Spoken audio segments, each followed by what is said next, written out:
আড়ম্বরপূর্ণ আয়োজনে অনুষ্ঠিত হলো নারীদের সৌন্দর্য বিষয়ক reality show Miss and Mrs Elegance Bangladesh season 1-এর প্রাথমিক বাছাই পর্ব। সারা দেশ থেকে প্রাথমিক পর্বে বিবাহিত অবিবাহিত হিজাবি সহ 350 জন তরুণী ও নারীরা রেজিস্ট্রেশন করে। সেখান থেকে নানামুখী প্রতিভা যাচাইয়ের মাধ্যমে যোগ্যতা ও সৌন্দর্যের ভিত্তিতে পরবর্তী ধাপে গ্রুমিং রাউন্ডের জন্য 50 জন নির্বাচিত হয়। এই প্রতিযোগিতার মাধ্যমে নারীর আত্মবিশ্বাস ও বুদ্ধিভিত্তিক উন্নয়ন হবে, যা দেশের নারীদের স্বপ্নের পথে এগিয়ে নিতে সহায়তা করবে বলে প্রত্যাশা আয়োজকদের।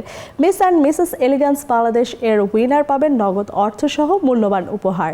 এখন পর্যন্ত 18 জনের মধ্যে যাদেরকে আমরা ইয়েস বলেছি বা ওয়েটিংয়ে বলেছি, of course they are very much potential. এই কারণেই তাদেরকে আমরা সিলেক্ট করেছি বা তাদেরকে আমরা ওয়েটিং স্পটটা দিয়েছি। তাদেরকে আমরা আসলে কনফিডেন্স দেওয়ার চেষ্টা করব কিভাবে চলতে হয়, কিভাবে কথা বলতে হয়, কিভাবে নিজেকে রিপ্রেজেন্ট করতে হয়, কিভাবে দেশকে রিপ্রেজেন্ট করতে হয়, সেটার আমাদের গ্রুমিং ক্লাসগুলো যেগুলো হবে সেগুলোতে আমরা তাদেরকে সেই শিক্ষা দিব। খুবই সুন্দর প্রোগ্রাম চলছে, এলিগ্যান্স খুব সুন্দর আয়োজন করেছে, আর প্রতিযোগীরাও বেশ সম্ভাবনাময়ী এবং তারা চেষ্টা করছে।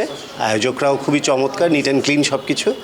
আর এখানে বিচারক হিসেবে বা এই টোটাল বিচার কার্য হাতে পেয়ে খুব ভীষণ এনজয় করছি। 25 নিয়ে আমরা আমাদের গালা করব। এটা হয় এপ্রিলের লাস্ট উইকে আর মের ফার্স্ট উইকে, জাস্ট বিকজ অফ আমাদের ইন্টারন্যাশনাল কিছু জাজরা আসবেন, তাদের টাইম স্কেডিউল মেনটেন করে আমরা এপ্রিলের লাস্ট উইকে ইদার মের ফার্স্ট উইকে আমাদের ফাইনাল রাউন্ডটা এস্টাবলিশ করব।